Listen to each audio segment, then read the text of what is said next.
My name's Callie Seaman. I have been in the hydroponic industry for over 20 years now. I've got a PhD in fertiliser chemistry from Sheffield Hallam and studied the movement of elements around plants, in particular cannabis. And I am part of a company called Aqua Laboratories, and we make liquid fertilisers, and also part of another company called Hempire, who is a licensed cultivator within the UK. Now, the actual production of cannabis within this country is quite difficult because we're in the Northern Hemisphere and we don't have the luxurious sunshine that you do in America. So there's a lot of supplementary lighting needed, there's a lot more environmental control and a lot of different issues that are also involved, different diseases. Russet mite seems to be a real issue within North America. We don't really hear of it in this country. There's a lot more fungal diseases because we have high humidity and issues from other actual fields surrounding the area. So there were a number of issues we sort of come into. And then there's a whole, as you mentioned, the word hemp. Basically, hemp, you can only process the stalks. You can't even think about the flower or do anything with the flower. And this, I feel, really needs to change because there is a real big limitation to a whole field being produced and then not being able to do anything with it and have to destroy it. We need to move forward and there needs to be a change in the law to be able to extract from that and to be processed. As it was mentioned on the last panel, there are only 66 varieties that are on that actual hemp list, which are allowed to be processed, and the actual licensing regulations are very different. The hemp license is much easier to obtain, it's a lot cheaper to obtain, rather than what we call the high THC, which is anything above 0.2%. THC within that, which is a very, very low quantity. Again, that's something I would like to see increased to 1%, so that there is a lot more ease for the actual cultivators as well. It's quite difficult as a hemp farmer as well because the actual price and the value of hemp is quite low within this country, and always needing to have an end consumer for that makes research quite difficult as well. Having worked at Sheffield Hallam University, actually applying for a licence there, we weren't allowed to apply for a hemp licence to do research on hemp, which seemed absolutely crazy. And the conversations I was having with the Home Office of, well, it's the same plant, it's just, you've got CBD levels are usually higher and the THC levels are lower, but you can't do research on it. It needs to be for industrial purposes, which seemed absolutely crazy. So that's my thoughts on that kind of idea with that. Great, thanks Callie. We'll turn now to Andrew Fuller. Andrew, can you introduce yourself and give us a bit of an overview and some great experiences that you've got already in the sector. Great. Challenges or frustrations? Challenges and frustrations, the whole lot. Yeah, my name is Andrew Fuller. I'm the Technical Director of Bridge Farm Group. We're based about 40 minutes north of Peterborough up in Lincolnshire. So our background as a business, we are growers in the UK. We have three parts of our business, which is indoor and outdoor cut flowers. We do garden plants, indoor and outdoor on that side, and we do an edible sector, primarily potted herbs. So our entry into this fascinating and challenging area of cannabis, hemp, well, this definition will carry on to be discussed, started about 2 years ago. That's very much in terms of the whole CBD, this buzzword kicking around, and the opportunities, I suppose, it gives us commercial growers. And I sit here very much as a commercial grower, trying to take advantage in the UK of having an advantage that we can produce it here in the UK, we can do the extraction, we can supply the product. And then, totally agree with you, we've sort of very much prevented from doing so.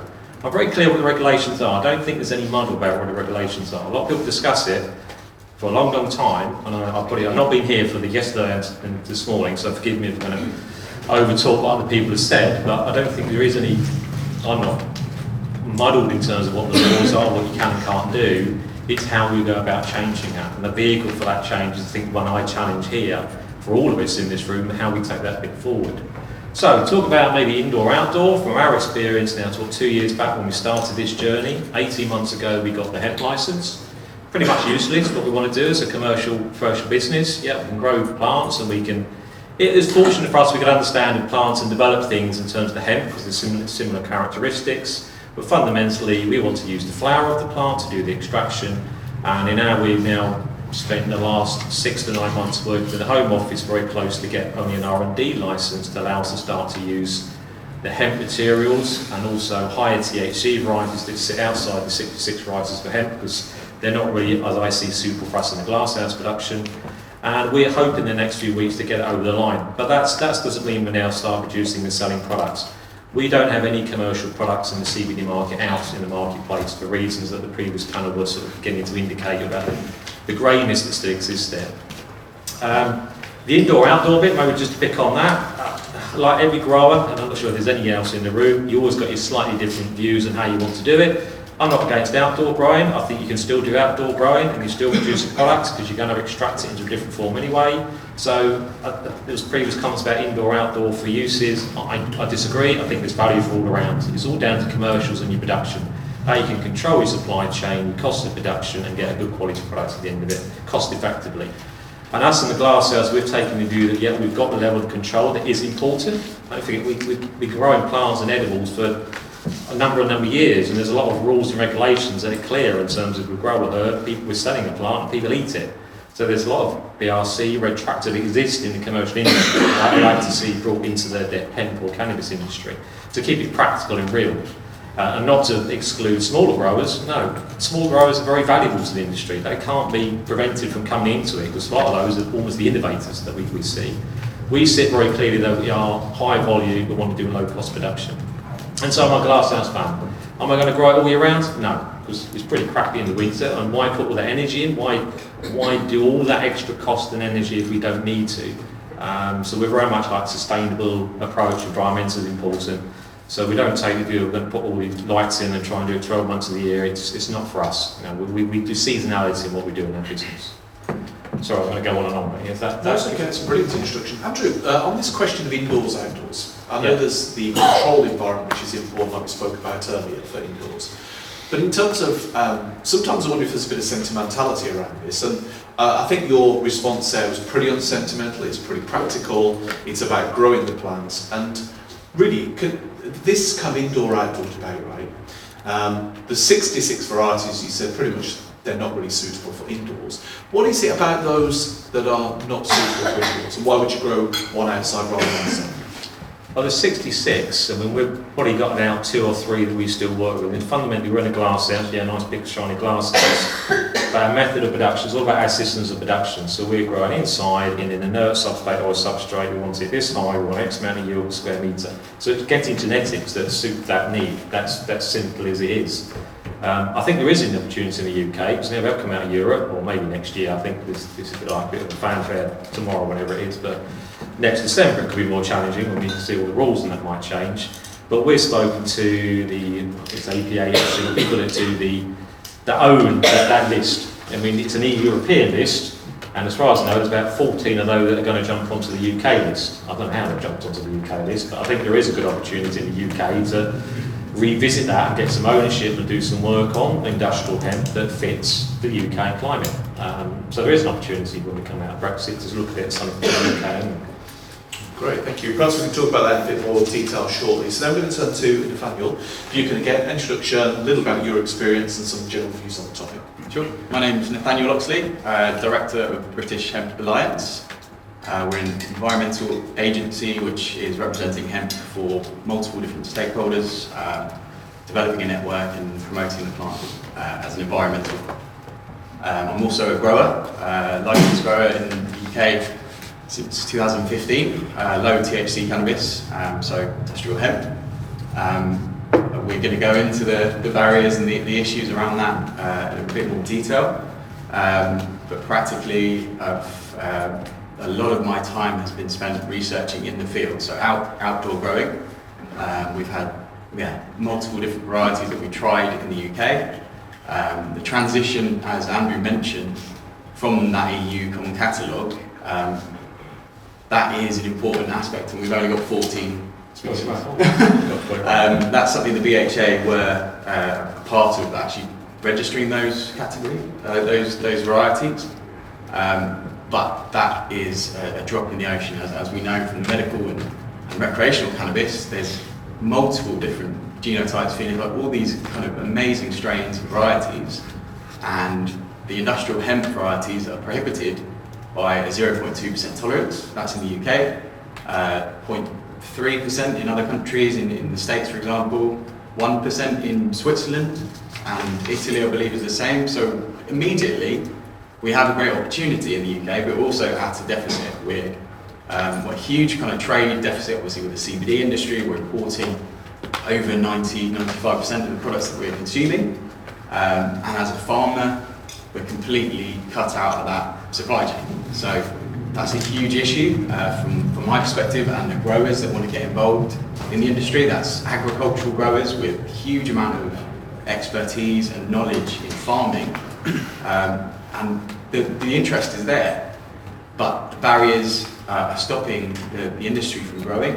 And all of that is to do with the infrastructure that we need to put in place, the standards.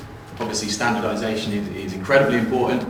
But I beg to differ with Francesca from the last panel. If you go and try some leaves or a bud from a field, then you definitely get a fresh feeling. You can definitely get some of those terpenes, whether it's the micronutrients or the vitamins and all of the different things that are present in hemp.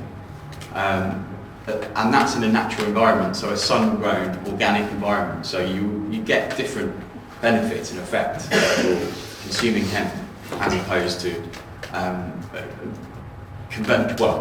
undercover, kind of under lights in a very systematic way. So it's finding, like I said, regulations for multiple different growers, and how we do that is, I think it's an exciting opportunity at the moment. We have to wait till things settle down a little bit, but there's a lot of great opportunities for farmers in the UK, the forward-thinking farmers who are constantly looking for the next opportunity. We do have an incredible environmental crop which could help to catalyse a huge shift in kind of manufacturing, massive kind of environmental and social benefits. So I think it's really up for discussion. Great, thank you. I've got some more questions to come back to on that one, but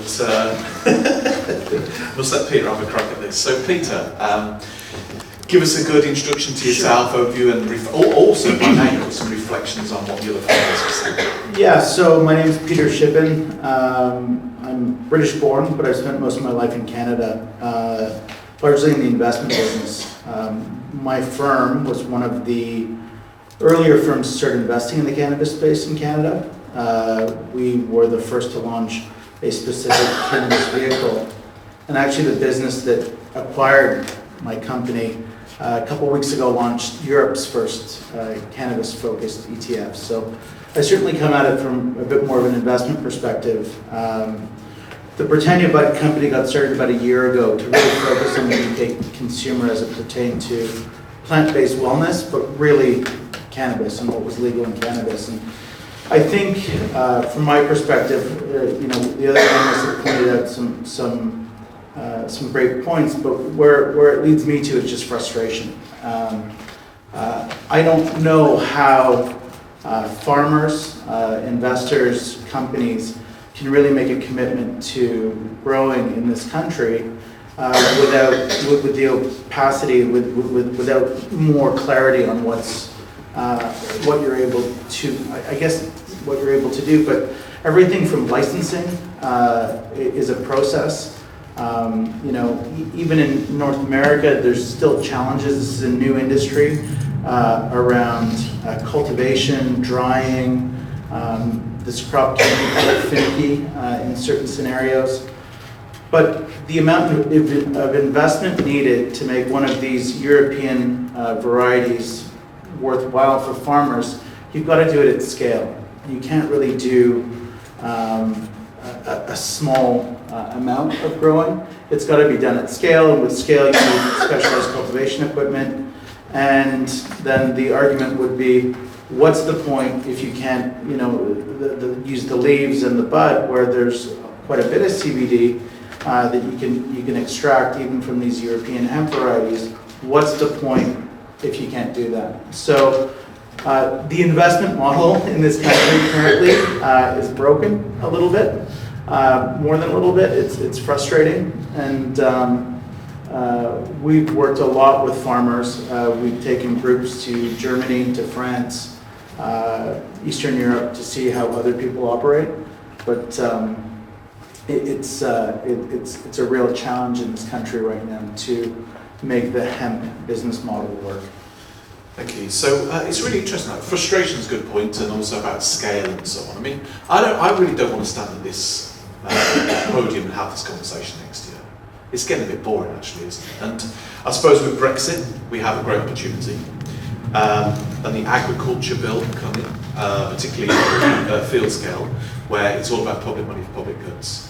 I don't know how well versed you are on the kind of whole public money for public goods debate about basically farmer payments being on the basis of basically biodiversity, carbon sequestration, these kind of things. Does anybody have any views on that, any familiarity? How the agriculture bill, for instance, could help shape our future in this space? Absolutely. I think it's a multi-stakeholder document, and it's incredible. I mean, it's very inspiring. If it actually comes to pass, and I think it's up to us to hold politicians to account on that, and actually input into that as stakeholders from the hemp industry. We see hemp as a public good, as a real opportunity, as I mentioned before, to create jobs, we haven't even mentioned the benefit to the soil, but the soil the carbon sequestration and phytoremediation aspects are incredible. So using that as a tool, we are able to offset carbon from other high emitting, high carbon footprint industries and companies. So there is an opportunity there.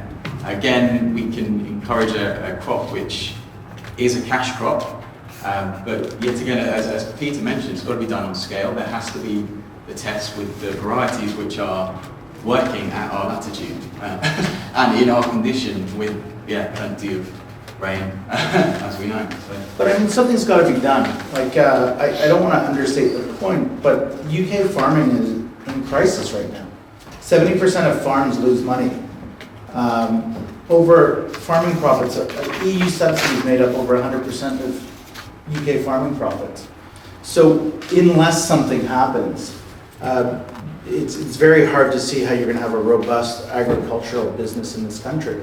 And when you actually look at hemp and the actual, even with the prices, wholesale prices of CBD coming down in the last 2 years, there's still a really powerful business model there that wouldn't require subsidies, that wouldn't require as much government investment. And yes, these public goods are fantastic, but at the core, you know, there's a business model there that works that people aren't being given the opportunity to exploit.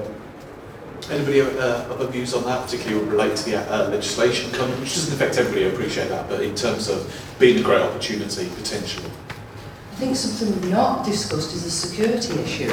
That this is a high cash crop, and at the end of the day, there still is a black market. So if there is a field full of cannabis, people may think that it's worth money and destroy that crop. I mean, do we hear of people going into fields and picking all the carrots out because they want to sell those? If somebody comes across a field full of cannabis, they're quite happily going to think, oh, there's cash to be made here. So this is another aspect that actually causes financial problems for companies because of all of the security measures that need putting into place, making that financial model a lot more difficult to attain because of these needs for security. So this is another issue that kind of needs addressing as well. What's to be done now?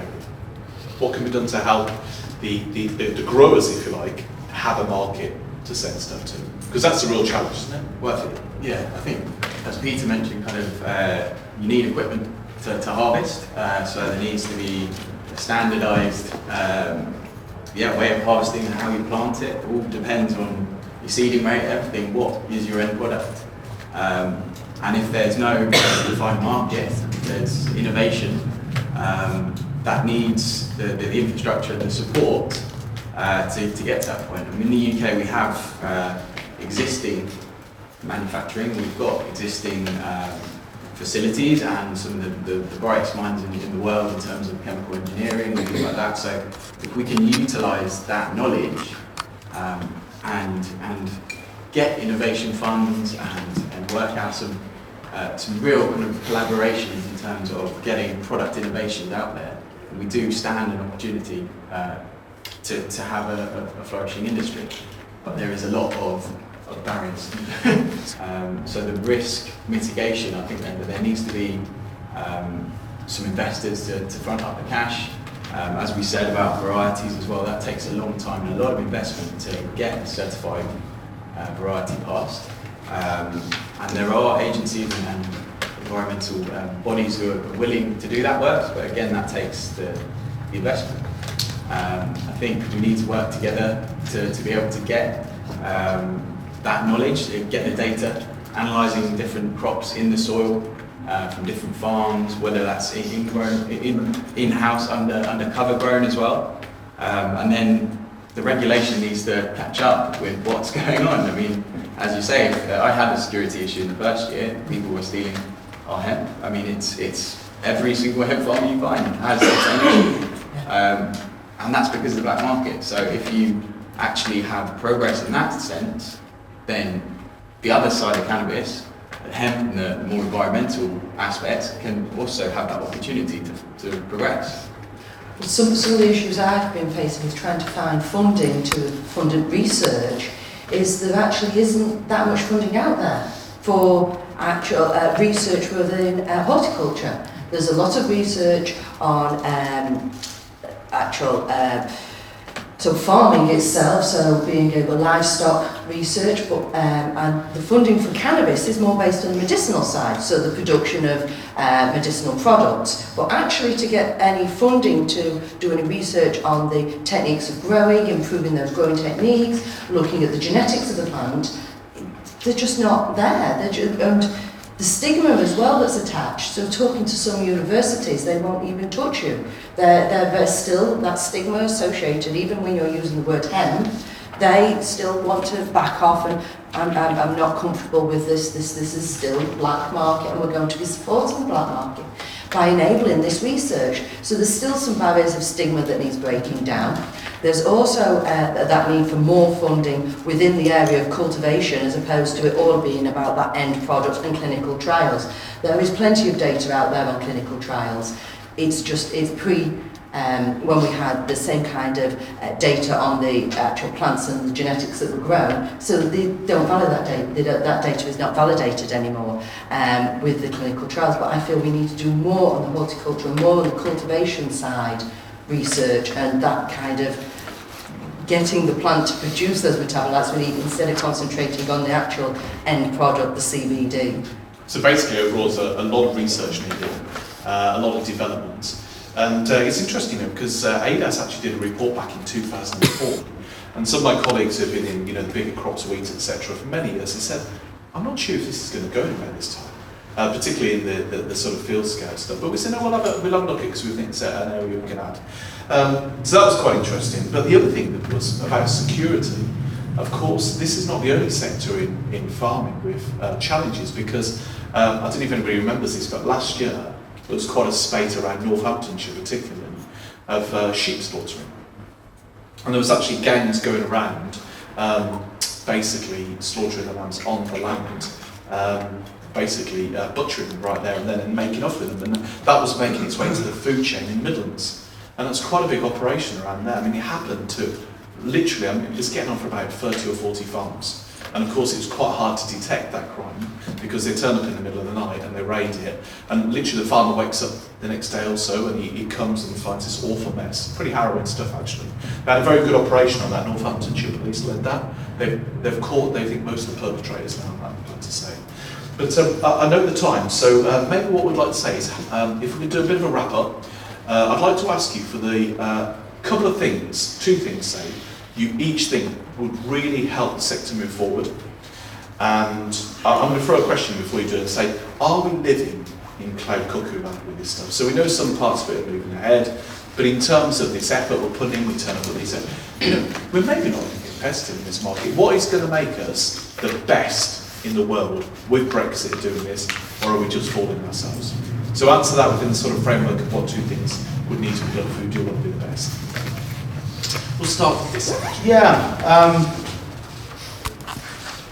Quality is something that's sadly lacking in this country. Provenance is an issue for product. the UK has an opportunity here to knock down some obstacles, knock down some barriers to allow farmers, horticulturalists to grow these crops. They're profitable, they make a lot of sense. Yes, research is needed, but I argue there's actually been quite a bit of research done. There's a lot of evidence out there that this is plants that at least don't cause harm, that they create real benefits. Our strategy as a business has been around risk mitigation for our partners. So we have significant farming relationships. We have a number of JV projects with glasshouse growers. But for us to make progress there, we need the government, right now it's the Home Office, to engage, to give us a path forward on licensing, on a business model that works.